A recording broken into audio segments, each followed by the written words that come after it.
Hello, everybody. Welcome to Triple S. My name is Gauhar. I am providing you people a completely free of cost lecture series on the subject of cooperatives, which forms a part of the syllabus for the post of Assistant Registrar Cooperative Societies, which has been recently advertised by the Jammu and Kashmir Public Service Commission. तो अगर आपने अभी form नहीं submit किया है, we still have 2 days left. 16th June is the last date of application. ठीक है. तो ये जो आज का लेक्चर है, it is the third lecture of the series. अगर आपने इससे पहले लेक्चर 1 और लेक्चर 2 नहीं देखा है, आई वुड रिकमेंड पहले आप वो 2 लेक्चर्स देखिए, then you come to this lecture. तो अगर आप मुझे कोई भी सवाल पूछना चाहते हैं, you have any queries related to the subject और any other portion of the syllabus, तो आप मुझे मेरे Instagram ID I Gauhar Shafi पर मैसेज कर सकते हैं and I will try to answer you people there. ठीक है. सो के okay, let's start today's lecture. We will start with the history of cooperative movement. Cooperative movement का हिस्ट्री क्या है, ये मूवमेंट कैसे स्टार्ट हुई, इसके ओरिजिन्स क्या है. ठीक है. सो स्टार्टिंग ऑन, जो पहला हमारे पास डॉक्यूमेंटेड सोर्स है, डॉक्यूमेंटेड एविडेंस है किसी भी कोऑपरेटिव सोसाइटी का है, that is related to the cooperative society which is called as the शोर पॉटर्स सोसाइटी. ये जो शोर पॉटर्स सोसाइटी है, ये स्टार्ट की थी कुछ पॉटर्स ने. पॉटर्स मतलब मज़दूर, जैसे कुली होते हैं. तो जो हार्बर होता है, स्कॉटलैंड में एक हार्बर था जिसका नाम था एबरडीन हार्बर. Aberdeen harbour. तो एबरडीन हार्बर पे क्या आते थे, शिप्स आते जाते थे, तो वहाँ पे सामान उतरता था. तो वहाँ पे we need people to move that luggage and cargo around. तो उसके लिए जो लोग ज़िम्मेदार होते हैं, who work on this thing, moving the luggage and the cargo around, उन्हीं को पॉटर कहा जाता है. ठीक है. तो ये जो शोर पॉटर सोसाइटी थी, ये इन्होंने फॉर्म की in Scotland at Aberdeen harbour.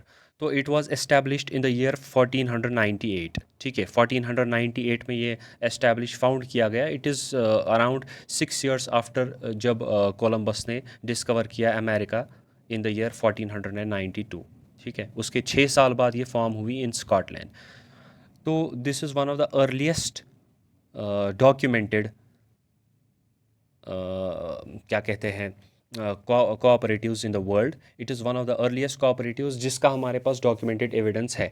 By the way, इसके एक करंट बोर्ड मेंबर है जिनका नाम केविन ब्राउन है. उनने एक इंटरव्यू में कहा था कि ये जो हमारी कोऑपरेटिव सोसाइटी है by the name of the शोर पॉटर्स सोसाइटी, इसका actual roots were started in the 1100s, लेकिन इसका एविडेंस नहीं है हमारे पास. तो वी कंसिडर कि ये जो शोर पॉटर्स सोसाइटी है, तो ये स्कॉटलैंड में स्टार्ट हुई इन द ईयर 1498. ठीक है. इसका काम क्या था, अब ये किस एरिया में काम करते थे, ये यही काम करते थे, अपना ही काम. जैसे इंडिविजुअली काम करते थे, सेपरेटली कार्गो उठाते थे, ले जाते थे, ट्रांसपोर्टेशन करते थे. तो इन्होंने अब यही काम स्टार्ट किया, लेकिन in the form of a team, in the form of a group. ठीक है. That is what it is written here. There were earlier efforts by workers to form cooperatives, of course. The Shore Potters Society, for example, claims to be one of the world's first cooperatives, being established in Aberdeen, Scotland in 1498. It was a removal, यानी सामान निकालना, haulage, haulage का मतलब होता है transportation, यानी transport करना एक जगह से दूसरी जगह. ये सिर्फ वहाँ पे काम नहीं करते थे उतारने में, इनके पास इन्होंने फिर कुछ कार्ट्स वार्ट्स खरीदे थे, ऐसा समझिए कुछ मिनी ट्रक्स वगैरह. तो ये वो सामान उन लोगों के लिए, अपने अपने क्लाइंट्स के लिए ट्रांसपोर्ट भी करा देते थे. And storage. ठीक है. स्टोर भी करते थे. अगर कोई वहाँ से बाहर से क्लाइंट आया फॉरेन कंट्री से, कुछ सामान लेके उसको भेजना है स्कॉटलैंड में, तो उसकी वहाँ जगह तो नहीं है अपने पास, तो ये स्टोरेज भी प्रोवाइड करते थे ऐसे क्लाइंट्स के लिए. Company originating as a group of potters working in Aberdeen harbour. तो मैंने ऑलरेडी कहा, पॉटर का मतलब है मजदूर या कुली. ठीक है. जो ये काम करता है हार्बर या रेलवे स्टेशन वगैरह पे. ठीक है. ये अर्लीस्ट है जो एस्टैब्लिश हुई है, जिसका हमारे पास डॉक्यूमेंटेड एविडेंस है. ठीक है. चलिए, moving on. Then we come to what is known as the Fenwick viewers society.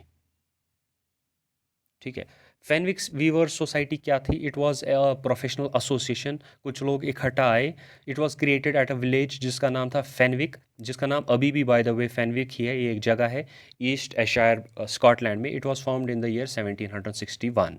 1761 में क्या हुआ, कुछ लोग इकट्ठा आए जो वीवर्स थे। वीवर्स मतलब वो जो फैब्रिक बनाते हैं, फैब्रिक का काम करते हैं। तो ये इकट्ठा आए, इनने कहा हम काम इकट्ठे करेंगे। 1761 में इन लोगों ने, इन वीवर्स ने जो फॉर्म हुए थे a part of group, a professional association, इन्होंने इकट्ठे बैठ के काम करना स्टार्ट किया। कौन सा काम करना स्टार्ट किया? अब नहीं, वीविंग इन्होंने स्टार्ट किया इन एन एसोसिएशन, इकट्ठे ये स्टार्ट किए काम करना। But in the year 1769 they formed a consumer cooperative. तो ये जो कंज्यूमर कोऑपरेटिव होता है, ये सिंपली कोऑपरेशन का एक टाइप है, इन विच दिस जो ये कोऑपरेटिव है, it is owned by the consumers themselves. ठीक है, जैसे हम वी नीड राइस, ठीक है, we are consumers of rice, तो हम ऐसा कोऑपरेटिव सेटअप करेंगे जहाँ पे हम खुद राइस खरीदेंगे, उसका एक पोर्शन खुद यूज़ करेंगे, अगर रिमेनिंग सरप्लस होगा, एडिशन होगा, उसको बेचेंगे। तो ऐसे कोऑपरेटिव को कहा जाता है कंज्यूमर कोऑपरेटिव। तो इन्होंने एक कंज्यूमर कोऑपरेटिव स्टार्ट किया, जिसमें इन्होंने जो वहाँ डेली यूज़ के फूड्स इनको चाहिए होते थे, ग्रॉसरी वगैरह, तो इनने दे स्टार्टेड विद दैट। और लेटर ऑन इन्होंने क्या किया, इन्होंने बुक्स भी, इनमें बहुत सारे ऐसे लोग भी थे who we are interested in purchase of books, तो इन्होंने इकट्ठे बुक्स स्टार्ट खरीदना किया। क्योंकि उससे क्या होता है, उससे पैसे बचते हैं। जैसे 5 people they like a same book, similar एक तरीके की किताब है जो वो पढ़ना चाहते हैं, तो अगर ये सेपरेटली खरीदेंगे 50-50 रुपए की book, they will have to invest 250 rupees separately, 5 books इनको लानी पड़ेगी। लेकिन अगर ये पूल करे इकट्ठा पैसा, तो they will need to purchase just 1 book, फिर ये बारी बारी उसको पढ़ सकते हैं। वही जब इनने बुक्स खरीदना भी स्टार्ट किया लेटर ऑन, तो उसका वहाँ फिर बुक्स इतनी बन गई कि they eventually formed a library, जिसको कहा जाता है Fenwick book library, which was established और founded and organised in the year 1808। 1808 में वो लाइब्रेरी फिर सेटअप की गई ऑफिशियली। ठीक है, 1808 में। तो अब सिंपली वही कह रहा है यहाँ पे, तो he is saying the Fenwick viewers society. तो फेनविक वीवर्स सोसाइटी किसने बनाई थी? वीवर्स, ग्रुप ऑफ वीवर्स ने। Was a professional association created in the Scottish village of Fenwick, East Ayrshire in 1761। अब आप देखिए, जो पहला हमारे पास शू पॉटर सोसाइटी था, वो भी स्कॉटलैंड में ही बना था। और ये जो है Fenwick weaver society, this was also established in in Scotland itself. वो वाला जो था, उसका इंसेप्शन हुआ था इन द ईयर 1498, जबकि इसका इंसेप्शन हुआ था इन द ईयर 1761। ठीक है, अब इन्होंने यहाँ पे एक पॉइंट है कि दे स्टार्टेड, जो ऑफिशियली इन्होंने कोऑपरेटिव मूवमेंट का, कोऑपरेशन का, in the form of purchasing of bulk food items वगैरह, they started this thing in the year 1769। तो इसको किया जाता है consider as when this cooperative was formed. लेकिन अगर क्वेश्चन आया when was the Fenwick viewers society formed, तो उसका आंसर होगा 1761। अगर ऐसा आया when was the Fenwick weavers cooperative society formed, the answer would be 1769। ठीक है, तो यहाँ पे ये लिख रहे हैं, the Fenwick weaver society was a professional association created in the Scottish village of Fenwick, East Ayrshire in 1761। ठीक, the original purpose of the society, यानी जब ये 1761 में क्रिएट की गई, was to foster high standards in the weaving craft, but activities later expanded to include collective purchasing of bulk food items and books. In 1769, members formed a cooperative and manhandled a sack of oatmeal into John Walker's whitewashed front room and began selling the contents at a discount. कुछ भी नहीं इन्होंने किया, 1769 ने इन्होंने अपने पैसे निकाले, उन पैसों से क्या किया, एक बोहरी खरीदी ओट मिल की। ठीक है, ओट मिल मतलब होता है दलिया, जिसको हम कहते हैं। तो वहाँ पे एक ग्रॉसरी की दुकान थी, जिसको कहा जाता था जॉन वॉकर, ठीक है, या जॉन वॉकर्स रादर। तो जॉन वॉकर्स के ये जो थे दुकान, ये उसमें गए, वहीं पे वो जान पहचान का ही था, इनको अपना ही बंदा। तो वहीं पे इन्होंने स्टार्ट किया ओट मील सेल करना एट अ डिस्काउंटेड प्राइस, यानी इनके पास तब जगह भी नहीं थी, क्योंकि ये एक्चुअली वीवर्स एसोसिएशन थी। फिर इन्होंने they started the operations into consumer cooperation. ठीक है, बाय द वे ये वही जॉन वॉकर्स है जो आजकल, it is a very famous liquor brand, जिसको आजकल कहा जाता है, it is known as Johnny Walker. ठीक है, ये विस्की वगैरह जो भी वॉट एवर दिस सेल। ठीक है, तो यही लिखा है, मैन हैंडल का मतलब है मूव करना, दो चार लोग इकट्ठे एक बोहरी को उठाते हैं, that is what is known as man handling. ये वो वाला मैन हैंडलिंग नहीं है। चलिए मूविंग ऑन, तो जब ये पहली हमारे दो सोसाइटी सेटअप हुई, जिसका पहले का नाम था शोर पॉटर सोसाइटी और दूसरी का नाम था Fenwick viewers society, they were both set up in the towns और विलेज ऑफ स्कॉटलैंड। उसके बाद जब ये पहली दो सोसाइटी सेटअप हुई, इसके साथ ही बाकी कुछ प्रोफेशनल कोऑपरेशन स्टार्ट होना हुआ। ठीक है, उनमें से ही एक है जिसका नाम है Lennoxtown friendly victualling society. Lennoxtown friendly victualling, victualling का मतलब सिंपली है टू प्रोवाइड फूड वगैरह।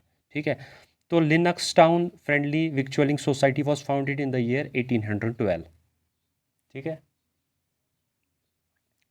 तो the purpose of this society was to provide the necessities of life at the cheapest and the earn easiest terms available. तो ये क्या चाहते थे, ये खाने वाने की चीज़ें प्रोवाइड करते थे चीप प्राइजेस पे और क्वालिटी मेंटेन करके। द मेंबरशिप फ़ी, जो अगर आप चाहते इस सोसाइटी का, लिनक्स टाउन सोसाइटी का मेंबर बनना, तो आपको कुछ फ़ी भरना होता था, ये फ़ी था तब। It is saying 1 shilling and 6 D is called as pence. तो ये कुछ सब डिविजन्स है इसके, पाउंड के हिस्से होते हैं ना, जैसे हमारे पास 1 रुपी का है 1 पैसा, 10 पैसा वगैरह वगैरह। It is like that, 1 shilling 1/20 वगैरह होता है। सिमिलरली पेंस इज़ 1/100 और द 1/240 इन ओल्डर टर्म्स वगैरह वगैरह। And each terms was issued with a personal number two claim dividends. ठीक है, तो जो इनको फ़ायदे मिलते थे, जो प्रॉफिट सरप्लस आता था, वो भी इनमें डिस्ट्रीब्यूट किया जाता था। तो अगर आप नीचे देखेंगे ना, ये जो मैंने बनाया है, ये देखिए, ये इन्होंने एडवर्टीज़मेंट लगाया था तब अपनी दुकान के बाहर। ठीक है, Lennoxtown friendly victualling society limited, grocers, bakers, drapers and general merchants, established in the year, ये देखिए 1812। ठीक है, टेलीफोन नंबर वगैरह जो भी दिया था। फिर लिखा है the oldest cooperative society in the world. ये क्लेम करते हैं लेकिन it is not really considered, क्योंकि तब कम्युनिकेशंस भी बहुत कम थी ना, शायद इनको पता भी नहीं था बाकी जगह भी बन रही है सोसाइटीज़। तो they themselves thought to be this the oldest. तो मेंबरशिप का लिखा है, आपको इतना स्मॉल सम देना है, तो आप ये कीजिए, और जगह का नाम भी दिया है। तो अगर एस्टैब्लिशमेंट कहा जाए तो इट वाज एस्टैब्लिश्ड इटसेल्फ, इसका नाम ही है लिनक्स टाउन, ये यहीं पे फाउंड किया गया था। ठीक है, 63 मेन स्ट्रीट। समझ आ रही बात? तो ये उसका एडवर्टीज़मेंट है। Moving on to the next page. तो अगर ये देखेंगे, ये है जो इनकी दुकान थी, जो इनने स्टार्ट की थी, ये है। ये इसके कुछ मेंबर्स जो खुद ही वर्कर्स भी थे वहाँ पे। तो यहाँ पे इनने लिखा है कुछ एसेंस ऑफ कॉफ़ी वगैरह एंड शिकरी शिकरी। तो this is the picture of that society. ठीक है, it is not the earliest, earliest consider का किया जाता है फैनविक ही। ठीक है, तो next we have it is written by 1830 several hundred cooperatives had been formed. Some were initially successful but most had failed by 1840.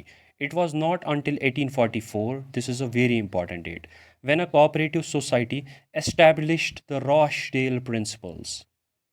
ठीक है, Rochdale Principles, on which they ran their cooperation, that the basis for development and growth of the modern cooperative movement was established. इसके बारे में हमें इसके बाद next पता चलेगा what this is all about. ठीक है, चलिए moving on, now we move to our most important topic which is the pioneers. Pioneers का जो है, ये जो ये सोसाइटी है ना, जिसको शॉर्ट में द पाइनियर्स कहा जाता है, इसका पूरा नाम है Rochdale Equitable Pioneer Society. Rochdale Equitable Pioneer Society. तो ये जो ये सोसाइटी है, it was founded as a response to the industrial revolution. So here what is written, the cooperative movement began in earnest in Britain in the 19th century in response to the industrial revolution and the economic transformation that was threatening the livelihood of many workers. तो ये जो industrial revolution ने it took over England, Europe and all other countries, इसकी दो बड़ी implications थी, इसके दो बड़े इफेक्ट्स थे on the common people. First was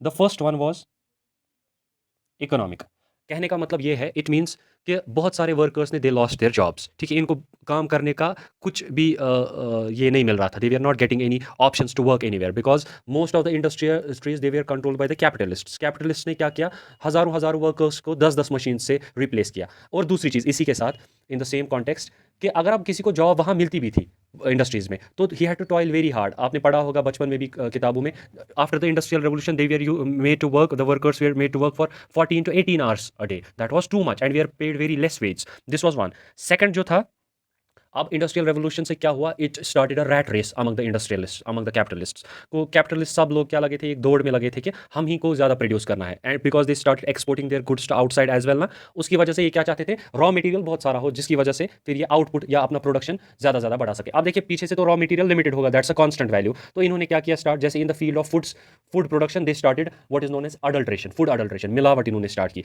अगर एक एज एन एग्जांपल मैं लूँ, टी जब स्टार्ट हुआ इंडस्ट्रीज में ड्राई होना या प्रोड्यूस होना या पैकेज होना, तो इनने स्टार्ट क्या किया प्रोडक्शन को बढ़ाने के लिए, क्योंकि पीछे से टी का जो रॉ मटेरियल का इनपुट था वो लिमिटेड था, जितना भी फार्मर्स से आता था, जो टी फार्मर्स थे वो तो लिमिटेड था, इनको यहाँ से प्रोडक्शन बढ़ानी थी, तो इनने उसमें मिलावट स्टार्ट करना किया। तो इनने क्या किया, they started adulterating tea with grass clippings, grass के जो छोटे छोटे टुकड़े हैं वो इन्होंने सुखाना स्टार्ट किया और टी में डालना स्टार्ट किया, जिससे हेल्थ पे भी इल इफेक्ट पड़ता था।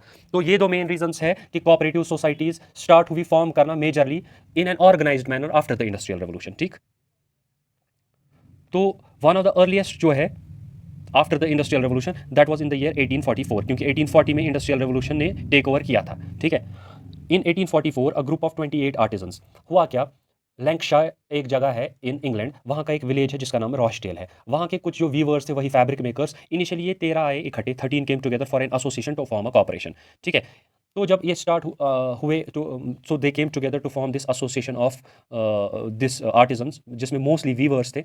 इनने कहा हम खुद ही सामान कुछ खरीदेंगे, खुद यूज़ करेंगे, अच्छे क्वालिटी का रखेंगे, खुद यूज़ करेंगे, अगर उसमें से कुछ बचा रिमेनिंग हम कुछ पैसे निकालेंगे फिर वो सामान खरीदेंगे, तो अगर रिमेनिंग इसमें से बचता है we will sell it to our community, तो जो लोग आसपास रहते हैं तो उनको हम ये बेचेंगे। ठीक है, इनिशियली ये 13 थे जिन्होंने आइडिया कंसीव किया था, जिनने सोचा हम इकट्ठे आएंगे। इवेंचुअली जब ये ऑफिशियली फाउंड हुई, ऑफिशियली इसका इंसेप्शन हुआ, ये 28 थे। ठीक है, मोस्टली इसमें थे स्किल्ड वर्क्समैन, कुछ वीवर्स थे और बाकी लोग भी थे, लेकिन ऑल वेयर स्किल्ड, लेकिन most of them were weavers. ठीक है, फैब्रिक वीवर्स। तो in 1844 a group of 28 artisans working in the cotton mills in the town of Rochdale in the north of England establish the first modern cooperative, the Rochdale Equitable Pioneer Society. ये बहुत important है यहाँ, first modern. ठीक है, अब जो हमारे पास वो वाले हैं ना, इससे पहले जैसे फेनविक, आपको याद रखना है अगर क्वेश्चन पेपर में आया which is the first cooperative society in the world, आपको आंसर लिखा है फेनविक वीवर्स सोसाइटी। दो मैंने आपको शोर पॉटर सोसाइटी भी पढ़ाया, लेकिन इंटरनेशनल कोऑपरेटिव अलायंस जो है वो रिकॉग्नाइज करता है फेनविक वीवर्स सोसाइटी को as the first cooperative society, not the शोर पॉटर्स सोसाइटी। तो अगर क्वेश्चन में आया which is the first cooperative society, फिर उसमें ऑप्शन में शोर पॉटर्स भी हो, तो हमें फेनविक को आंसर करना है, नॉट द शोर पॉटर्स वन। ठीक है, अब यहाँ पे जो रॉचडेल है ना, क्वेश्चन आएगा विच is the first modern cooperative. ठीक है, विच is the first modern cooperative setup in the world. Question answer में ऑप्शन में होगा फेनविक, दूसरा होगा शोर पॉटर्स, तीसरा होगा रॉचडेल और चौथा होगा नान, तो इसका आंसर आएगा रॉचडेल। क्योंकि जो हमारे पास अभी हमारे टाइम में इन दिस 2021 जो हमारे पास कोऑपरेटिव्स का फॉर्मेशन है ना, they are all based on the actual principles set up by the Rochdale pioneers.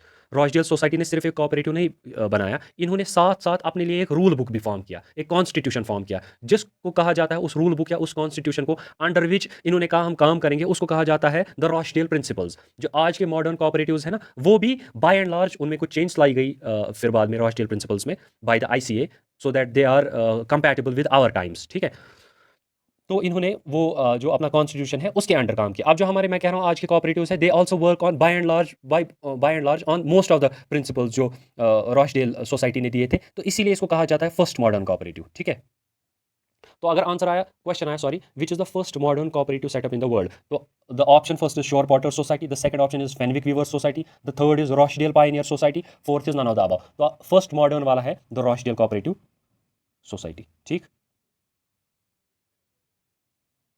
तो ये तो हुआ ये, तो वही कह रहा है in the north of England they establish the first modern cooperative the Rochdale equitable pioneers society. Primarily weavers they primarily weavers यानी मोस्टली ये वीवर्स ही थे, they faced miserable working conditions and low wage and could not afford high prices of foods and household goods. ठीक, household goods, they decided that by pooling their scarce resource, इन्होंने सोचा कि जितने भी हमारे पास कम पैसे हैं ना, जो भी है हम वो इकट्ठा पूल करेंगे, यानी हम इकट्ठा जमा करेंगे और एक कोऑपरेटिव बनाएंगे, and working together they could access basic goods at lower prices. Initially they were only 4 items for sale, ये 4 आइटम्स ये इनिशियली बेचते थे, शुगर, फ्लोर, ओट मील और बटर, ये 4। फिर उन्होंने बाकी चीज़ें भी स्टार्ट किया बेचना, तो इनिशियली ये शुगर, फ्लोर, ओट मील और बटर। तो यहाँ पे क्वेश्चन आ सकता है how many members were there in the Rochdale pioneer society, so you have to answer 28 not 18, क्योंकि जब इन्होंने इसका फॉर्मुलेशन किया ना ऑफिशियली, तो इन्होंने तब ये 28 मेंबर्स थे। ठीक है, मूविंग ऑन। अब देखिए इसके साथ ही मैंने आपको कहा इन्होंने सोचा था हम पहले अपने लिए खरीदेंगे, जो आज के कोऑपरेटिव्स का भी एक ऑब्जेक्टिव है, first they must serve the members and then the community, अगर पॉसिबल होगा तो, ठीक है। मोस्टली रजिस्टर ये तभी उनको करते हैं, कोऑपरेटिव सोसाइटीज़ को तभी रजिस्टर किया जाता है जब उनको कम्युनिटी वर्क करना हो, वरना अगर हम चार लोग सोचे हम इकट्ठे कोई चीज़ अपने लिए खरीदेंगे तो हम ये अनऑफिशियली भी कर सकते हैं, ठीक है। It's not necessary to register it that way. लेकिन एक्चुअली कोऑपरेटिव्स तभी काम करते हैं जब इनको पहले मेंबर्स को सर्व करना होगा, and then if they think they want to serve the community, वो वैसा भी कर सकते हैं। तो the pioneers decided it was time shoppers यानी consumers we are treated with honesty, यानी इनके साथ गड़बड़ नहीं होनी चाहिए। अगर आपके साथ आपसे कोई चीज़ खरीदता है, उनको आपको ट्रीट करना है with honesty, openness and respect, and that they should be able to share in the profits that their custom contributed to, and that they should have a democratic right to have a say in the business। तो यहाँ पे थोड़ा English में कुछ गड़बड़ है। तो ये सिंपली कह रहे हैं कि जो भी शॉपर्स हो पहले तो उनको अच्छी चीज़ें मिले, ऑनेस्टी के साथ और रेस्पेक्ट के साथ उनको ट्रीट किया जाए। दूसरी चीज़, अगर प्रॉफिट्स बनते हैं जब वो हमसे कुछ खरीदते हैं, उनको उसका कुछ हिस्सा भी दिया जाए, ठीक है। अगर आपको कोई दुकानदार कहे कि आप हमसे खरीदिए तो हम आपको प्रॉफिट का हिस्सा भी देंगे, तो आप क्या करेंगे? तो आप तो दौड़ के जाएंगे। तो वैसा ही इन्होंने किया। एंड उनको एक डेमोक्रेटिक राइट भी होना चाहिए, यानी अगर आपके पास कोई शॉपर है, वो आता है आपसे कुछ खरीदने, जबकि ये जो ये शॉपर्स हैं ना, ये मेंबर्स नहीं, इनने पैसे पूल नहीं किए हैं, ये आप याद रखिए। सिर्फ पायनियर्स ने पैसे पूल किए थे। लेकिन ये यहाँ पे पायनियर्स ने कहा कि अगर हमसे कोई अब सामान खरीदता है ना, हम उनको भी प्रॉफिट्स के हिस्से देंगे, डिविडेंड्स देंगे, irrespective of the fact initially उनने हमें मेंबरशिप में हेल्प किया, पूल किए पैसे या नहीं, ठीक है। तो कुछ अमाउंट हम सिर्फ शॉपर्स या कंज्यूमर्स को भी देंगे, और साथ साथ हम उनको थोड़ा सा राइट भी देंगे, डेमोक्रेटिक राइट, यानी वो हमें कह सकते हैं कि ये वाला प्रोडक्ट अच्छा नहीं था, अगर आप इससे बेटर लाए, या वगैरह वगैरह चीज़ें, ठीक है। Every customer of the shop became a member eventually, ठीक है। अब जो इनके सारे कस्टमर्स थे, जिनको इन्होंने एक प्रॉफिट का हिस्सा भी प्रॉमिस किया आपको दिया जाएगा, और इनको ये भी कहा गया आपको एक लिमिटेड डेमोक्रेटिक कंट्रोल दिया जाएगा कि आपका से होगा कि आप ये प्रोडक्ट रखिए, वो प्रोडक्ट रखिए, वगैरह वगैरह, limited to this only, not on the overall working. तो इवेंचुअली जब उनको लगा शॉपर्स को कि हमें ऐसे पावर्स है, we can control it in a way, they said we also want to be members, क्योंकि मेंबर्स के पास कंट्रोल ज़्यादा था, डेमोक्रेटिक कंट्रोल ज़्यादा था, और उनका हिस्सा बन जाता है इस बिजनेस में। तो that is what he is saying here, every customer of the shop became a member eventually and so had a true stake in the business, यानी जो बिजनेस का कुछ शेयर था, तो फिर उनका भी एक हिस्सा बन गया। With lessons from prior failed attempts at cooperation in mind, इन्होंने फिर सुना था कि बहुत जगह कॉपरेशंस बने, स्कॉटलैंड में, फ्रांस में, जर्मनी में, लेकिन वो फेल हुए। तो इन्होंने कुछ जो इनके मेंबर्स हैं ना, उन्होंने अखबारों से पढ़ना स्टार्ट किया कि रीजंस क्या हुए। तब तो हमारे पास वैसे ही उस टाइम पे यही पेपर्स वेपर्स होते थे। तो दे स्टार्टेड रिसर्चिंग, बहुत मिनिमम लेवल पे कुछ लोगों ने जो उसमें कर पाते थे, कर पाए वो। तो they started researching a bit, तो इन्होंने कुछ पॉइंट्स कलेक्ट किए कि रीजंस क्या थे फेलियर के। तो उस बेसिस पे इन्होंने फिर डेवलप किए what is known as the Rochdale principles. कुछ रूल्स अपने लिए इन्होंने बनाए। इनने कहा हमें अपने कोऑपरेटिव को इस रूल से इन रूल्स के अकॉर्डिंग चलाना चाहिए, तब ये सक्सेसफुल एंटरप्राइज बन सकता है। तो with lessons from prior failed attempts at cooperation in mind, they designed the Rochdale principles, and over a period of 4 months, they struggled to pool £1 sterling per person for a total of 28 pounds of capital। तो इन्होंने कुछ नहीं किया, इन्होंने कहा एक एक pound हम निकालेंगे, लेकिन वो भी इनके लिए बहुत डिफिकल्ट हो रहा था। On 21 December 1844, they opened their store for only 2 nights a week, ठीक है। Within 3 months, they expanded their selection to include tea and tobacco, and the business had grown so much that it was open 5 days a week. They were soon, they were soon known for providing high quality, unadulterated goods. ठीक है। ये यहाँ पे देखिए, इसके बाद तो आपको पता चल गया होगा रॉचडेल सोसाइटी क्यों फॉर्म हुई। एक तो इनके पास लाइवलीहुड भी नहीं था, काम भी बहुत कराते थे मिल्स विल्स में, और साथ ही साथ वहाँ पे मिलावट होना स्टार्ट हुआ था, जो ये प्रोसेस्ड इंडस्ट्रियल प्रोसेस्ड फूड्स थे, ठीक है। तो इनको इन चीज़ों को काउंटर करने के लिए इन्होंने इनिशियल स्टार्ट किया अपने लिए। फिर इनको लगा येस इट इज़ पॉसिबल कि we can serve to the community as well. तो कम्युनिटी को जब इन्होंने सर्व करना स्टार्ट किया, इन्होंने जो इनके शॉपर्स थे, इनके कस्टमर्स थे, उनको थोड़ा सा डेमोक्रेटिक कंट्रोल भी दिया, और उनको प्रॉमिस किया कि आपको डिविडेंड भी थोड़ा सा दिया जाएगा। तो आफ्टर दिस इनिशियली तो इनको बहुत मुश्किल हो रहा था ये एक एक पाउंड भी निकालना। फिर जब इन्होंने फॉर्म किया, फिर अपने ऑपरेशन स्टार्ट किए, first starting with 2 days a week, तो ये बिज़नेस इतना बढ़ गया that they started opening 5 days a week, और बहुत सारे लोग, hundreds of people join them as this, क्या कहते हैं, पार्टनर्स और शेयर होल्डर्स, ठीक है। अब देखिए, मूविंग ऑन, जब इन्होंने अपना चार्टर फॉर्म किया ना ऑफिशियली दिसंबर में 1844 में, इन्होंने कुछ ऑफिसर्स भी फिर बनाए, ठीक है। ये है वो कुछ ऑफिसर्स। प्रेसिडेंट कौन है? Miles Ashworth. ये क्या था? इस what was he working as, actually क्या था इसका skill? He was a flannel weaver. Secretary James Daly, he was a joiner, वगैरह वगैरह। तो ये हमारे पास सारे इनके नाम है। ट्रेजरर कौन है, ट्रस्टीज कौन थे, डायरेक्टर्स कौन थे, और ऑडिटर्स कौन थे, ठीक है। तब गवर्नमेंट रेगुलेशन नहीं थी ना, तो इनने खुद ही अपने ऑडिटर्स रख लिए, ठीक है। तो आपको वैसे तो ये चीज़ें याद रखने की ज़रूरत नहीं है ऑफिसर्स, लेकिन if it is not your day, तब कुछ भी आ सकता है, एनीथिंग कैन कम। तो ये दो चीज़ें तो आपको मिनिमम याद रखनी चाहिए। और अगर आपको if you feel like, you can remember the other names as well, ठीक है। प्रेसिडेंट आप याद रखिए, रॉस्टियल पाइनियर्स के जो प्रेसिडेंट थे उनका नाम था माइल्स एशवर्थ, और सेक्रेटरी जो थे वो जेम्स डेली थे। Miles Ashworth was the president of the Rochdale Pioneers, and secretary at the time of inception, start में सेक्रेटरी इनके जेम्स डेली थे। चलिए, मूविंग ऑन। तो इन्होंने जो रॉचडेल प्रिंसिपल्स दे, जिसकी वजह से इनको कहा जाता है वह द क्या कहते हैं, the first modern cooperative in the world, क्योंकि इन्हीं प्रिंसिपल्स पे आज के कोऑपरेटिव्स भी काम करते हैं, ठीक है। इनफैक्ट अगर if a question comes, which cooperative society is responsible for the Inception of world cooperative movement, किस कोऑपरेटिव सोसाइटी की वजह से दुनिया में एक वर्ल्ड ओवर कोऑपरेटिव मूवमेंट चला, उसका आंसर भी रॉचडेल पायनियर्स ही है, ठीक है। इन्हीं की वजह से ये एक फिनोमिनन बन गया जो पूरी दुनिया में फैल गया, ठीक। तो अब हम will move to Rochdale principles. In fact जब हमने करेक्टरिस्टिक्स पढ़े कोऑपरेटिव्स में, वो और रॉचडेल प्रिंसिपल्स कहीं कहीं पे ओवरलैप करते हैं, ठीक है।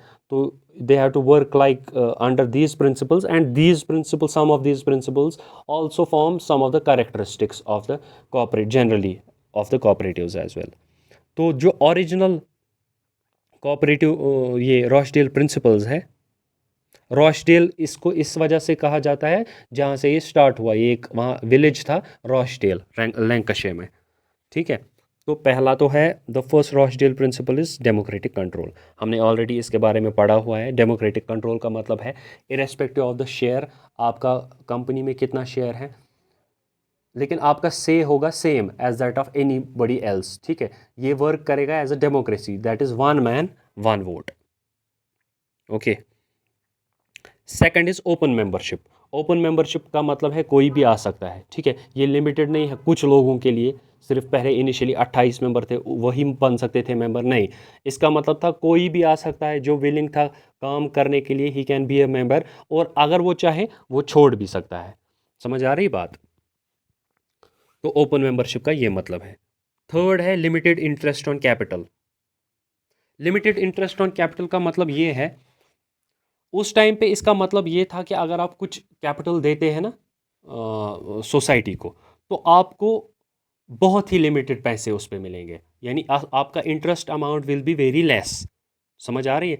और साथ ही साथ जब लेटर ऑन ये इसका this cooperative societies came under the regulation of the government, तो government also started giving the cooperative societies capital और money on a very low interest rate. समझ आ रही बात? तो अगर इस पे कोई कोऑपरेटिव सोसाइटी बनी, तो हमने अब इसमें पैसे पूल किए, तो एक्चुअली जो प्रॉफिट्स होंगे ना वो डिस्ट्रीब्यूट होंगे ऑन द बेसिस ऑफ आपने कितना काम किया। लेकिन अब ये डिफरेंस भी होना चाहिए ना, क्योंकि किसी ने ज़्यादा पैसा दिया, कोई फिर ज़्यादा पैसा क्यों दे? उसको मिलेगा capital interest on his money, but that will be very low. समझ आ रही है बात? तो limited interest on capital is one of the Rochdale principles. And चौथा जो मैंने जस्ट अभी कहा, distribution of surplus in proportion to a members contribution to the society. जैसे फॉर एग्जांपल हर साल इन्होंने क्या किया, कुछ अमाउंट ऑफ ये किया, कुछ अमाउंट ऑफ इन्होंने प्रॉफिट्स बनाए। जब इन्होंने टैक्सेस पे किए, कैपिटल पे इंटरेस्ट लोगों को दिया, और नेसेसरी नहीं है कैपिटल सिर्फ इनको अपना हो, ये बाहर से भी पैसा उठा सकते हैं। लेकिन जब ये बाहर से पैसा उठा सकते हैं in addition to what they have pooled themselves, ठीक है, इन एडिशन टू दैट, अगर ये बाहर से पैसा उठाते हैं, तो उन लोगों को भी ये इनिशियली ये बताते हैं हम ज़्यादा इंटरेस्ट नहीं देते हैं, वी पे लिमिटेड इंटरेस्ट, लेकिन you will get your money back, क्योंकि दीज टाइप ऑफ बिजनेसेस, जो कोऑपरेटिव टाइप ऑफ बिजनेसेस है ना, इसमें फेलियर बहुत कम होता है। 80% of the cooperatives all around the world sustain their first 5 years। अगर 100 कोऑपरेटिव स्टार्ट हुए ना, उनमें से 80 5 साल तक कंटिन्यूसली ऑपरेशन करते हैं मिनिमम, जबकि बाकी फॉर्म्स ऑफ बिजनेस में this rate decreases to just 40%, यानी हर 10 में सिर्फ 4 ही सर्वाइव कर पाते हैं पहले 5 साल। ठीक है, तो इसीलिए इसी रीज़न से आप सोच रहे होंगे कि कोई कोऑपरेटिव को पैसा क्यों दे, ये तो लिमिटेड इंटरेस्ट देते हैं, बेहतर तो है किसी कंपनी को पैसा दे, लेकिन उसमें रिस्क ज़्यादा होता है, जबकि कॉर्पोरेशंस में रिस्क उतना नहीं होता। They are successful businesses corporations. तो पांचवा जो है, it is cash trading only, that is no use of credit. यहाँ पे जो ये है ना कैश ट्रेडिंग ओनली, ये कैपिटल की टर्म्स में नहीं है। इनका मतलब तब था कि अगर हम किसी को सामान भेजेंगे, यानी गुड्स भेजेंगे, one is for capital formation, वो अलग चीज़ है। ठीक है, मैं कह रहा हूँ in terms of the trading. जब इन्होंने अब गुड्स स्टार्ट किए, they started a consumer cooperative selling T for example. तो अगर ये टी बेचते हैं ना, ये किसी को उधार पे नहीं देंगे, ये सबको कैश में देंगे। ठीक है, उसी की वजह से ये पॉसिबल हो पाता है एक कोऑपरेटिव को to be successful and to stand the difficult times. अगर कुछ बाहर से प्रॉब्लम हुई, इकोनॉमिक डिस्टेबिलिटी है, तो फिर भी ये सस्टेन कर पाता है, क्योंकि ये कैश ट्रेडिंग में बिलीव करता है। लेकिन आज के ज़माने में जो हमारे पास जनरली बाकी कोऑपरेटिव्स हैं ना, वर्किंग मॉडर्न कोऑपरेटिव्स आज के ज़माने में, in our times, they work on credit basis as well. समझ आ रही? लिमिटेड क्रेडिट पे ही, ज़्यादा नहीं। अगर आप 10 चीज़ें खरीदेंगे, 5 आपको खरीदने पड़ेंगी ऑन कैश टर्म्स, बाकी आपको दे सकते हैं। और विद टाइम जब आप बन जाते हैं ना एक परमानेंट कंज्यूमर, जिनको फिर जानते हैं कोऑपरेटिव ओनर्स, तो उनको फिर दे देते हैं क्रेडिट पे भी। And this is one of the reasons कि मैंने कैश ट्रेडिंग जो है ना, इसको कैरेक्टरिस्टिक्स में नहीं डाला था। एक क्वेश्चन किसी स्टूडेंट ने पूछा था, सर मैंने कहीं पे देखा कि पता नहीं, ही हैड सीन समवेयर कि somebody had told him कि cash trading is a characteristic of this a cooperative society. It is not, because अब ये कंसिडर नहीं किया जाता major principle even as well. ठीक है, ये साइड लाइन कर दिया गया है, ये एक प्रिंसिपल नहीं है, तो दैट इज़ द रीज़न ये एक करेक्टरिस्टिक भी नहीं है। आज के मॉडर्न कोऑपरेटिव्स क्रेडिट बेसिस पे भी ट्रेड करते हैं। ठीक है, तो providing 6.6 principle is providing for the education of members in cooperative principles. Simple में क्या करना है, जो इसके मेंबर्स हैं ना, उनको एजुकेट करना है। समझ आ रही है? कोऑपरेटिव प्रिंसिपल्स क्या है, आपको काम कैसे करना है, हम ये क्यों करते हैं, वगैरह वगैरह। तो एजुकेशन जो प्रोवाइड करना है, वो आज के जो मॉडर्न कोऑपरेटिव प्रिंसिपल्स हैं ना आईसीए के, उसमें भी इंक्लूड किया गया है।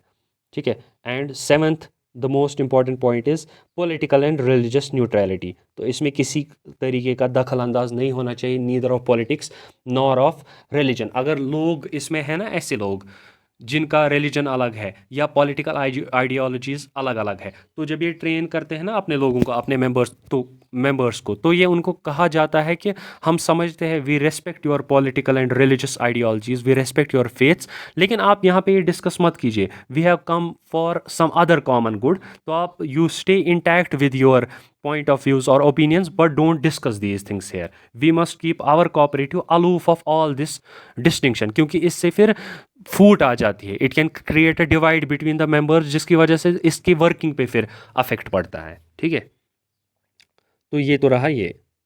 अब जब आईसीए एस्टेब्लिश हमारे पास हुआ, इंटरनेशनल कोऑपरेटिव अलायंस, किस ईयर में? इन द ईयर 1895। ठीक है,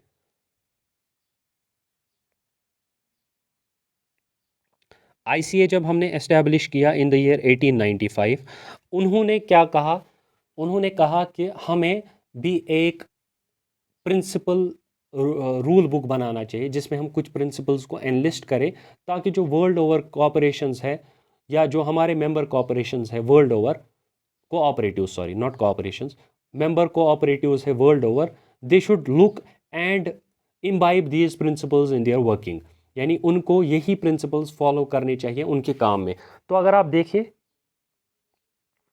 जो मैंने ऊपर आपको बताया ना 7 प्रिंसिपल्स, ये एब्सोल्युटली वही है। Open membership, democratic control, distribution of surplus in proportion to trade, payment of limited interest of capital, we have discussed this, political and religious neutrality, cash trading, promotion of education.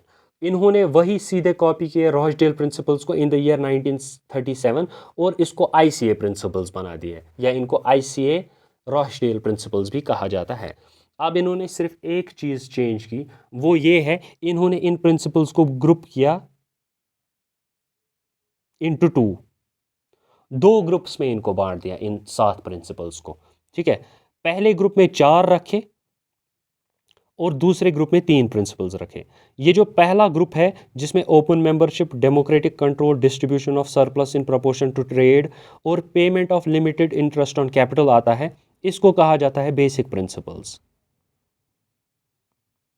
ठीक है, तो basic principles में क्या क्या आता है, जो ICA ने 1937 में अडॉप्ट किए थे रॉचडेल प्रिंसिपल्स को, जिनको 2 ग्रुप्स में डिवाइड किया गया था। One was the basic principles, उसमें क्या क्या आता है, one is open membership, second is democratic control, third is distribution of surplus in proportion to trade और चौथा है payment of limited interest on capital. ठीक है, जो रिमेनिंग 3 हैं उनको कहा जाता है जनरल प्रिंसिपल्स। समझ आ रही है? बेसिक प्रिंसिपल्स और जनरल प्रिंसिपल, तो जनरल प्रिंसिपल्स में रखा गया political and religious neutrality, cash trading और चौथा है प्रमोशन ऑफ एजुकेशन। समझ आ रही बात? तो इनको 2 ग्रुप्स में डिवाइड किया गया, लेकिन इवेंचुअली हुआ क्या, बहुत सारे कॉरपोरेशंस ने वर्ल्ड ओवर ना ये ग्रुपिंग कंसिडर नहीं की और इन प्रिंसिपल्स को फॉलो ही नहीं किया। कुछ ने they even revolted in a way, democratic manner में, प्रोटेस्ट वोटर्स नहीं, वो झंडे लेके निकलते, उन्होंने जो मीटिंग्स होती थी आईसीए में, they showed their discontent with this grouping, because जो आईसीए था उन्होंने कहा बेसिक वाइटल है वर्किंग के लिए, जनरल ज़रूरी नहीं है। तो अगर किसी किसी ऑर्गेनाइजेशन ने इसको अपनाया भी, दे सौ के अगर हम पॉलिटिकल और रिलीजियस न्यूट्रलिटी नहीं रखते थे, सपोज उनके अपने पॉइंट ऑफ व्यू से, मैं एज एन एग्जांपल कह रहा हूँ, ऐसा सच में नहीं हुआ, तो उनने कहा अगर हम ये प्रिंसिपल को कहते हैं अपने लोगों को, ये ज़रूरी नहीं, तो वहाँ पे प्रॉब्लम्स क्रिएट हो जाती है। ठीक है, देयर आर ओपिनियन डिफरेंसेस जिसकी वजह से वर्किंग पे असर पड़ जाता है। ठीक है, this was initial, that is the original version of which the IC adopted in the year 1937। ठीक, चलिए now moving on, let's move to the new version. जब ये प्रॉब्लम्स ऐसे क्रिएट हुए कि बहुत सारे लोगों ने एक्सेप्ट नहीं किया, तो इन्होंने एक नया वर्जन दिया जो हम अब पढ़ेंगे। तो आईसीए ने जो ये अपने प्रिंसिपल्स है, कोऑपरेटिव प्रिंसिपल्स या रॉचडेल प्रिंसिपल्स जो इन्होंने अडॉप्ट किए थे इन द ईयर 1937, इन्होंने इन प्रिंसिपल्स का पहला रिवीजन पब्लिश किया इन द ईयर 1966। ठीक है, तो what they did, they constituted a committee in the year 1964, जिनको हेड किया, जिस कमेटी के चेयरमैन थे professor DG Karve, he is an Indian professor एक थे, जो पुणे से थे। He was a professor at a college in Pune, he was an economics professor. तो इनको कहा गया कि आप इस कमेटी को हेड कीजिए, यू बी द चेयरमैन, और within 2 years time, that is 64 से 66 तक इनको टाइम दिया गया। They we are asked to give revisions and change to the already existing cooperative principles, जिनको रॉचडेल प्रिंसिपल्स कहा जाता है। ठीक है, तो इन्होंने जब ये किया 2 साल के बाद, बाय द वे जो प्रोफेसर कार्वे है ना, ये 1962 से 64 तक आरबीआई के डिप्टी गवर्नर भी रहे हैं। ठीक है, उसके बाद ही जब इन्होंने ये 1966 में इनको रिपोर्ट सबमिट की आईसीए को, उसके बाद within some time in the year 1967 ही पास्ड अवे। ठीक है, तो अगर आप देखेंगे इन्होंने क्या प्रिंसिपल्स दिए, पहला जो है 7 प्रिंसिपल्स को इन्होंने रिड्यूस किया, the number of principles actually to be followed by the cooperatives all over the world in their working to be successful were 7 in number, they were reduce to 6 only. ठीक है, तो पहला जो है open voluntary membership, democratic governance, वो हमने आपको बताया, limited return on equity that is on capital, surplus belongs to members, और उसी हिसाब से जिस हिसाब से वो एक ट्रेड रेवेन्यू या बिजनेस या सेल्स पे अफेक्ट करेंगे, कितना कराएंगे वो काम, education of members and public in cooperative principles और कॉपरेशन बिटवीन कोऑपरेटिव्स। 2 चेंज आई। पहली चेंज तो ये है, 2 पुराने कोऑपरेटिव प्रिंसिपल्स, यानी पुराने कोऑपरेटिव प्रिंसिपल्स जो हमारे पास थे उसमें से सिर्फ 5 ही को रिटेन किया गया, ये 5। ठीक है, these 5 year retain, 2 were dropped. First वाला था कैश ट्रेडिंग वाला, उसको ड्रॉप किया गया। ठीक है, कहने का मतलब इन अ वे 1966 में ही कैश ट्रेडिंग स्टॉप हो गई थी। यानी कोऑपरेटिव्स को कहा गया था आप क्रेडिट में भी कर सकते हैं काम। समझ आ रही है बात? तो पहला तो था, जो दो थे उनमें से एक था कैश ट्रेडिंग, दूसरा वाला था वो रिलीजियस एंड पॉलिटिकल न्यूट्रलिटी। पहली चीज़। ठीक है, दूसरी चीज़ ये है, एक एडिशनल पॉइंट इंट्रोड्यूस किया गया, सिक्स्थ पॉइंट। पुराने में से दो को ड्रॉप किया गया और नया एक लाया गया, that is cooperation between cooperatives. यानी बाकी जो कोऑपरेशंस है ना किसी रीजन के, इनको आपस में भी कोऑपरेशन करना चाहिए, यानी they should help each other as well, बहुत सारे तरीक़ों से। यानी अगर आपके पास पैसा अवेलेबल है तो आप उनको हेल्प कीजिए, अगर किसी कोऑपरेटिव के पास नहीं है। अगर आपके पास वर्क फोर्स है तो उनको उनको भेजिए ऑन सर्टन वेज और समथिंग। अगर आप कुछ प्रोग्राम्स कर रहे हैं on education on cooperative principal, तो आप सिर्फ अपने मेंबर्स को मत एजुकेट कीजिए, बाकी कोऑपरेटिव सोसाइटीज़ को भी एजुकेट कीजिए along with the public as well. ठीक है, ये तो रही दो चेंज। लेकिन there is a point here, there is a very important point here जो मैं आपको बताऊंगा।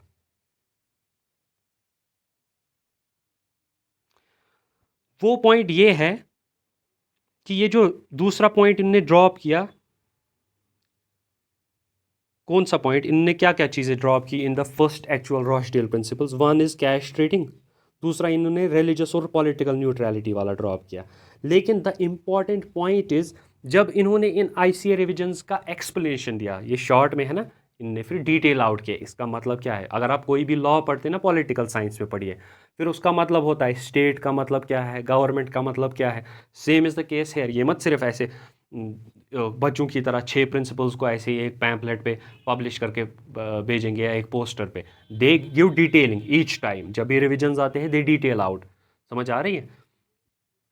तो इन्होंने क्या कहा, इन्होंने कहा वो ओपन और वॉलेंट्री मेंबरशिप इंक्लूड करेगा इस पॉइंट को, ये सेपरेट पॉइंट नहीं है। ये ओपन उन लोगों के लिए है जो रिलीजियस और पॉलिटिकली न्यूट्रली काम करेंगे कॉपरेशंस में। समझ आ रही बात? दो पॉइंट्स को जब यहाँ पे ड्रॉप किया गया from the actual principles, one was cash trading, second was religion and political neutrality. तो इन्होंने कहा एक्चुअली एक्सप्लेनेशन में, हमने इन इस प्रिंसिपल को, that is the cooperatives should work in a religiously and politically neutrally environment, हमने भैया इसको ड्रॉप नहीं किया है। We have actually included this in our first point only. अब देखिए, इसका तो एक्चुअली स्टेटस बढ़ा ही दिया गया। अगर आप पीछे से देखेंगे ये शायद 5 की 6 नंबर पे था, इनने अब इसको रिलीजियस और पॉलिटिकल को बहुत ऊपर ले आया। ये सेम सीक्वेंस है जो इन्होंने तब दिया था। समझ आ रही बात? तो ओपन और वॉलेंट्री मेंबरशिप में इन्होंने कहा मेंबरशिप ओपन है, लेकिन सिर्फ उन लोगों के लिए जो इस कोऑपरेटिव को या हमारी एसोसिएशन में आकर हमारे एनवायरनमेंट को, हमारे सेटअप को पॉलिटिकली और रिलीजियसली न्यूट्रल कंसिडर करे और इस प्रिंसिपल को फॉलो भी करे। समझ आ रही है बात? This is very important. तो in actual sense only one principle from the actual Rochdale principles was dropped, that is cash trading, actual sense में।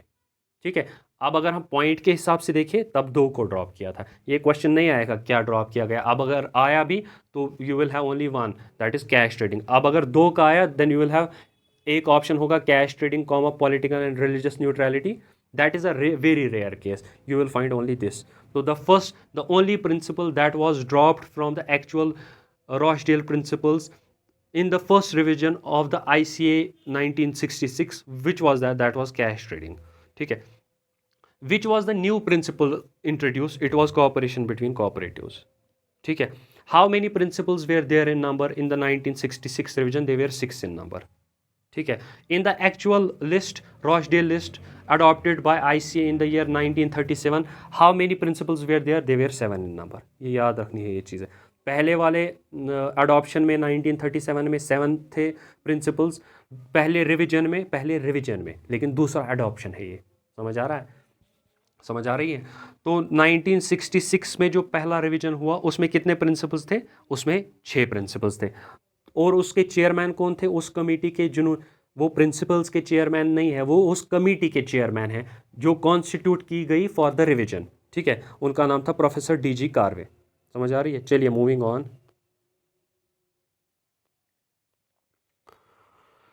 ये इंपॉर्टेंट है।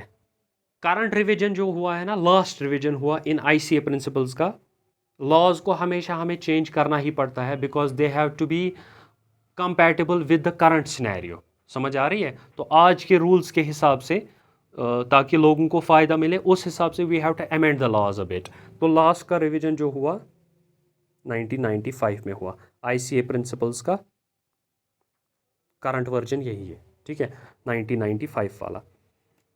अब देखिए इसमें क्या है, इसमें है पहला वाला point, voluntary and open membership. तो he is writing cooperatives are voluntary organisations open to all persons able to use their services and willing to accept the responsibilities of membership without gender, social, racial, political और religious discrimination। यही मैं आपको पिछले में समझा रहा था, ये चीज़ें।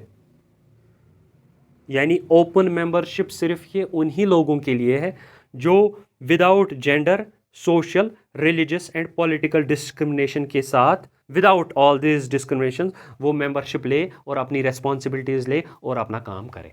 समझ आ रही है बात? तो वही मैं I am repeating it again, वो जो डिस्क्रिमिनेशन वाला पॉइंट है ना, वो ओपन मेंबरशिप में ही अब इंक्लूड किया गया है, ठीक है। तो second is democratic control. Cooperatives are democratic organizations controlled by their members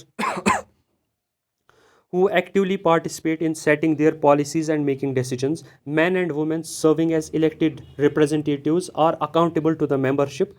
In primary cooperatives, members have equal voting rights, one member, one vote, and cooperatives at other levels are also organized in a democratic manner। मैं आपको बताऊंगा इसके बारे में, आप अभी सिर्फ ये याद रखिए, जब हम टाइप्स ऑफ कॉपरेटिव्स कहेंगे ना, तो स्पेशल टाइप ऑफ एक कॉपरेटिव है जिसमें कॉपरेशंस खुद कॉपरेशन करती है, ठीक है। तब वहाँ पे सभी मेंबर्स के पास ताकत नहीं होता, तो जहाँ जो वहाँ पे गवर्निंग बोर्ड एक बनेगा ना, सिर्फ उनके पास डेमोक्रेटिक ताकत होता है, ठीक है। तो वही कह रहा है। तो बेसिक प्राइमरी कोऑपरेटिव्स में तो वन मेंबर वन वोट है, वहाँ पे भी हायर कोऑपरेटिव्स में कोऑपरेटिव कोऑपरेटिव्स उनको कहा जाता है, ठीक है। तो वहाँ पे भी सिमिलर ही होता है, लेकिन सिर्फ गवर्निंग बॉडी जो उसके एक्चुअल मेंबर्स है। आप देखिए 100 कोऑपरेटिव्स हुए, उनमें हर एक मेंबर है, उनमें 100 मेंबर्स है, तो फिर ये 10,000 का ग्रुप बन जाएगा। ये तो मैनेज करना वैसे कॉपरेशन को डिफ़िकल्ट हो जाएगा ना, इसीलिए लिमिटेड लोगों को दिया जाता है क्या कहते हैं, वोटिंग का राइट। फिर वो अपने अपने कोऑपरेटिव में पूछ सकते हैं तो मुझे कैसे वोट करना चाहिए, इन फेवर और against and so on. Member economic participation, ठीक है। Members contribute equitably to and democratically control the capital of their cooperative. At least part of their capital is usually the common property of the cooperative. Members usually receive limited compensation, if any, on capital subscribed as a condition of membership. Members allocate surpluses for any or all of the following purposes: developing their cooperatives, possibly by setting up reserves, part of what is at least would be indivisible, benefiting members in cooperation to their transactions with the cooperative, and supporting other activities approved by the membership। ये वही चीज़ है जो हमने कहा कि इनको अगर पैसे ये दे, उस पर लिमिटेड कैपिटल मिलेगा, तो पार्ट ऑफ द जो हर साल जो प्रॉफिट होगा सारा इनमें डिवाइड नहीं होगा, कुछ कोऑपरेटिव की बेहतरी के लिए भी यूज़ किया जाएगा, because they have to develop. ये लिमिटेड एरिया में काम नहीं करेगा ना हमेशा, because they want to increase its area of operation and area of control and so on, वही लिखा हुआ है। The point number 4 is autonomy and independence. तो वही है, ऑटोनॉमस होना चाहिए, इसमें इंडिपेंडेंस होना चाहिए। तो ये बाहर से कैपिटल रेज कर सकता है, लेकिन it will work under the framework laid down by the government. तो हमने ये डिस्कस किया हुआ है already. Education, training and information, वही है, एजुकेट कीजिए अपने मेंबर्स को, और अब ट्रेनिंग भी दीजिए अपने मेंबर्स को, स्पेसिफाइड रोल्स के लिए इनको ट्रेन कीजिए, और साथ ही साथ इन्फॉर्मेशन पब्लिश कीजिए। जैसे आज के कॉर्पोरेशंस अब इन्फॉर्मेशन आगे देते हैं, फिर उन्हीं इन्फॉर्मेशन से बनता है एक रिपोर्ट, जैसे हमारे पास है वर्ल्ड कोऑपरेटिव मॉनिटर, ठीक। तो कॉपरेशन अमंग कोऑपरेटिव्स, ठीक है। कोऑपरेटिव्स वही आपस में जो कोऑपरेटिव्स है, जो मैंने ऑलरेडी इससे पहले भी डिस्कस किया हुआ है, कोऑपरेटिव्स को आपस में भी कोऑपरेट करना चाहिए on various levels. Local level पे ये कैपिटल थोड़ा आपस में एक्सचेंज करे, एट अ सर्टन इंटरेस्ट कर सकते हैं। वर्क फोर्स को आप एक्सचेंज कीजिए, एमओयूज़ आप एक दूसरे के साथ साइन कीजिए, ट्रेनिंग प्रोग्राम्स में अपने मेंबर्स को हेल्प कीजिए, ठीक है। तो ट्रेनिंग प्रोग्राम्स रखिए, दूसरे कोऑपरेटिव्स के मेंबर्स को भी इनवाइट कीजिए कि आप हमारा ट्रेनिंग अटेंड कीजिए, वर्कशॉप्स अटेंड कीजिए एंड वगैरह वगैरह। एंड कंसर्न फॉर कम्युनिटी, ये हमने कैरेक्टरिस्टिक्स में भी पढ़ा है। Cooperatives work for the sustainable development of their communities through policies approved by there members. तो ये जो नया है ना हमारे पास प्रिंसिपल, इसमें बहुत सारी चीज़ों में चेंज आया है।